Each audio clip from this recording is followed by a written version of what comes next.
Hello everyone. This short video is meant to be a study guide for my Business 150 class during the Spring 2021 semester. The midterm exam will consist of 70 multiple choice questions worth 3 points each. It will cover chapters 1, 2, 3, 4, 5, 6, and 7. So, what I'm going to do now is simply tell you where to emphasize your study time from chapter 1. Make sure you know the definition of a business, what is profit, what is sales revenue. I also need you to know the different types of economic systems, capitalism, and the types of command economies, socialism and communism, and how they're different. You also need to know about economic indicators. The only ones that you'll be responsible for are GDP, Gross Domestic Product, and the CPI, the Consumer Price Index. You should be able to look at a drawing of the business cycle and identify prosperity, recession, expansion, trough, etc. You should be familiar with the different types of competition: monopoly, oligopoly, perfect competition, and monopolistic competition. In addition to those things that I've just mentioned, make sure you know the factors of production: land, any naturally occurring resource; labor, the human input; capital, man-made inputs into the production process; and entrepreneurship, that factor that includes risk-taking, creativity, and organizing the other factors of production. That's going to do it for chapter 1. Chapter 2 is the chapter on ethics and social responsibility. First, make sure you are familiar with the term ethics and business ethics. You should also know what is a code of ethics. You should be familiar with the Sarbanes-Oxley Act of 2002 and whistleblowing.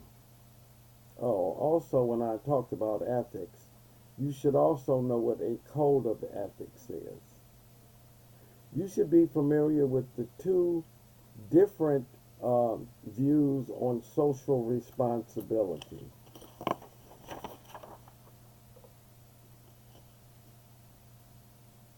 That would be the economic model and the socio-economic model. You should be familiar with affirmative action and what it's meant to do. It is meant to right wrongs of the past. And pretty much that's it for chapter 2. Chapter 3 is a rich chapter, but it can be sort of simplified. We're going to start off with the basis for international business. That means you should know what is an absolute advantage and a comparative advantage. You should be familiar with the different methods for conducting international business: import-export, licensing, joint ventures, totally owned facilities, also referred to as direct foreign investment, strategic alliances. Trading companies and counter trade are minor, but you should still know those as well. You should know that a firm engaging in direct foreign investment is called a multinational firm. You should be familiar with the restrictions or barriers to international business. tariffs, quotas, and embargoes.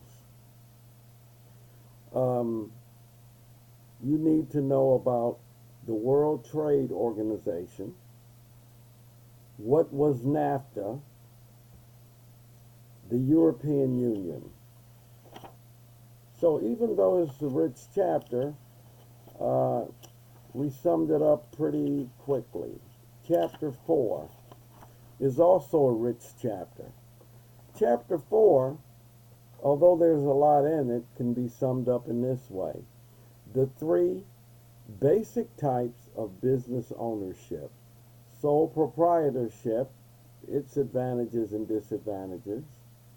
Partnership, its advantages and disadvantages. And a corporation, a state-chartered entity, separate and distinct from its owners, who we call stockholders. The advantages and disadvantages as well. The special cases that you should be familiar with are, first, the limited partnership, and how is a limited partner different from a general partner. Now, they're limited partners because they are limited in their management role, none, and liability. They have limited liability. You should also be familiar with an S corporation and a limited liability company. That's pretty much going to do it for Chapter 4. Chapter 5 is really a relatively short chapter. You should start off knowing what is a small business. And remember, for our class, you simply need to know that it's privately owned, for profit, and not dominant in its field. You should be familiar with the SBA and what it's meant to do. Support small businesses. Within the SBA, you should know about SCORE, SBDCs, and SBIs. Then we take a sort of a shift. What is franchising? Who is the franchisor? The company that sells a franchise. Who is the franchisee? The company that buys a franchise. The advantages and disadvantages of each. That will do it for Chapter 5. Chapter 6 is also a rich chapter, but it can be summed up fairly quickly as well. What is management? Right, the process of achieving organizational objectives through the effective and efficient use of resources. What are the functions of management?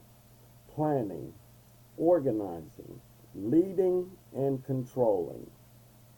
You should know the different types of plans in terms of time frame and detail. Strategic plans are long and broad. Tactical plans are shorter in term, possibly up to 1 to 3 years, and more detailed. Operational plans are less than a year. Think about it. It tells you how to operate. So it is short term and very detailed. Along with the strategic plan, make sure you're familiar with a SWOT analysis, right? A planning tool that allows a company to look at their internal strengths and weaknesses and external opportunities and threats. Oh, I left one plan off. Make sure you know what a contingency plan is. Next, we look at the levels of management: top, middle, and first line. First line is also called supervisory. You should be familiar with the skills that managers need: conceptual skills, communication skills, technical skills, and in this book, analytic skills and interpersonal skills. You should be familiar with the different types of leadership: autocratic and participative, and the different levels of participative leadership.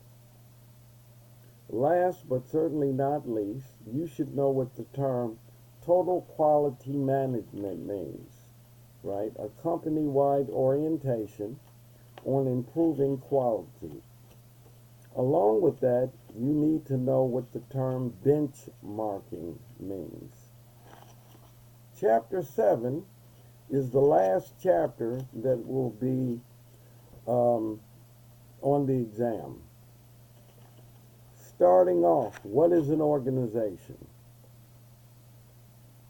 Know what we mean by job specialization, and what is a job analysis in its two parts: a job specification, which talks about the credentials you need for the job, and a job description that talks about responsibilities and duties.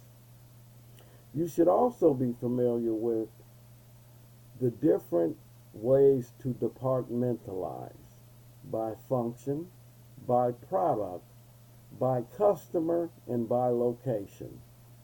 You should also know that many companies use a combination of bases. You should be familiar with what we mean by a centralized organization and a decentralized organization. And what does it mean to delegate? Oh, you should know the difference between line management and staff management, right? If you have a line position, you work on the major objectives of the firm. If you have a staff position, you are an inside advisor or expert in some functional area. You should be familiar with the term matrix structure and the idea that in a matrix you may have more than one boss. You should know what the term corporate culture means and what makes up culture, right? Heroes, rituals, stories, etc. You should also be familiar with the term the grapevine, the informal communication network of an organization. Those are the major areas that I want you to know. And I think it comes to me, make sure you know what the term dumping means. And that's from the chapter on global business. The exam is straightforward. Good luck. I'm sure you'll all do well.